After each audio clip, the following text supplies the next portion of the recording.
여러분 안녕하십니까? 목포 MBC 뉴스데스크입니다. 전남 지역은 오는 21일부터 장마가 시작될 전망입니다. 기상청은 내일부터 제주도를 시작으로 화요일과 수요일에는 남부지방까지 비가 확대될 것으로 예측했습니다. 저기압과 장마 정선의 영향을 동시에 받는 제주도와 남해안에는 집중호우가 예상돼 토사 유출과 농경지 침수 등 비 피해 대비가 필요합니다. 최근 진도와 신안바다에서 노무라 입깃 해파리가 출현하는 등 전남 해역에 확대될 것으로 보여 주의가 당부되고 있습니다. 국립수산과학원의 해파리 예찰 결과를 보면 목포항과 영산강 하구뚝 등에서 보름달 물해파리 개체가 다수 관찰됐고 노무라 입깃 해파리는 지난해보다 2.5배 규모로 동중국 해상에 출현해 이달 말 남해 연안과 제주 지역으로 유입될 것으로 전망되고 있습니다. 전남 지역 코로나19 일일 확진자가 200명대를 유지하고 있습니다. 어제 전남에서 발생한 코로나19 확진자는 212명으로 순천 47명, 무안 22명, 목포 17명 등 진도와 장성을 제외한 전남 대부분 시군에서 확진자가 나왔습니다. 한편 전남 누적 사망자가 476명으로 늘었으며 4명이 위중증으로 집중 치료를 받고 있습니다. 고 김대중 대통령의 모교인 목산고등학교는 개교 100년이 지난 역사가 깊은 학교인데요. 김대중 전 대통령 동상에 이어서 무소유를 실천해왔던 법정 스님을 기리는 조형물도 법정 스님의 모교인 목산고등학교에 설치됐습니다. 박종우 기자가 취재했습니다. 개교 102주년을 맞이한 목산고등학교. 학교 한켠에 청동으로 만든 투박하고 작은 의자 하나가 눈에 띕니다. 법정 스님이 순천 송광사 불이람에서 땔감으로 쓸 장작으로 만든 의자를 실물 그대로 다시 제작한 겁니다. 의자 밑은 지름 5.5m의 화강암으로 된 원형판을 깔았고 우리말과 한자로 무소유 글씨가 새겨졌습니다.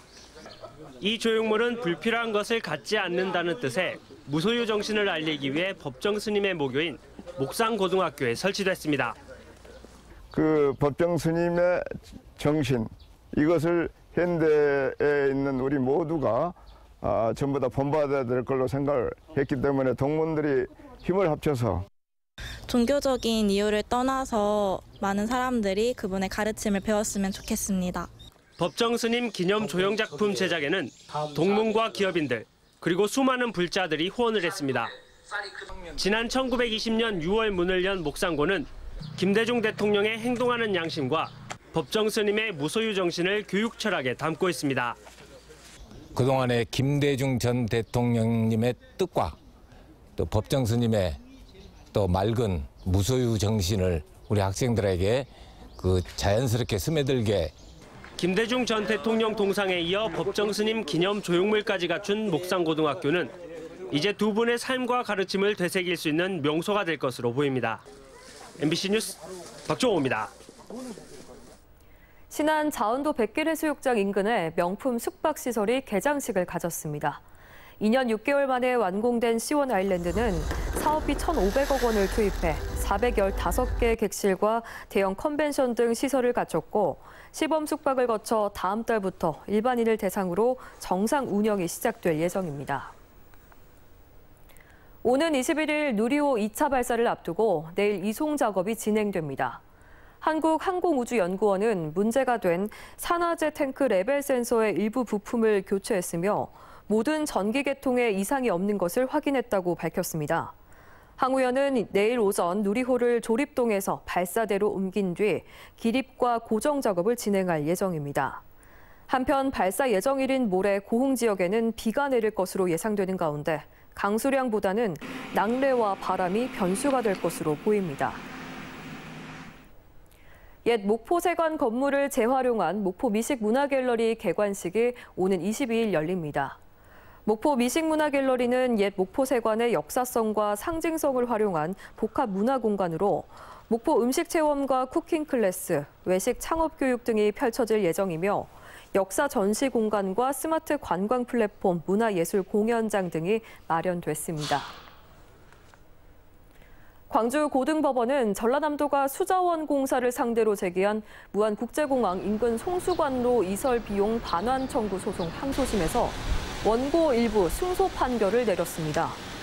재판부는 수자원공사는 공익상 필요해서 전라남도가 하는 이 사건 교차로 공사의 부대 공사로서 상수도관 이설 공사비를 점용률 이전비로 부담해야 한다고 판시하며 수자원공사가 법률상 원인 없이 얻은 부당 이익금을 6억 9,800만 원으로 보고 반환하라고 했습니다. 전남도와 수자원공사는 국도, 지방도가 만나는 도로 아래의 상수도관 이설 비용 부담 주체를 두고 갈등을 빚어왔습니다. 광주지방법원은 철도안전법 위반 혐의로 기소된 57살 A씨에 대한 항소심에서 원심대로 징역 4개월에 집행유예 1년을 선고했습니다. A씨는 지난 2020년 8월 6일 오후 8시 50분쯤 목포역 대합실 개찰구 앞에서 마스크 착용을 요구한 영무원 B씨를 폭행하고 직무를 방해한 혐의로 기소됐습니다. 해남군이 서울시 농수산식품공사, 한국시장도매인협회 등 7개 기관단체와 업무 협약을 체결하고 서울 도매시장을 통한 지역 농산물 판로 확대에 나섰습니다. 해남군은 올해 시범사업으로 마늘과 절임 배추 판매를 시작하고 내년부터 배추, 양파, 고구마 등으로 품목과 공급량을 확대해 나갈 계획입니다. 전라남도가 지역 농수특산물을 원료로 사용한 지역 특화빵을 소개하는 전남 빵지 순례도를 제작했습니다. 빵지 순례도는 목포 목화 솜빵과 여수 갓버터 도나스 등이 있는 업체 63곳이 있습니다.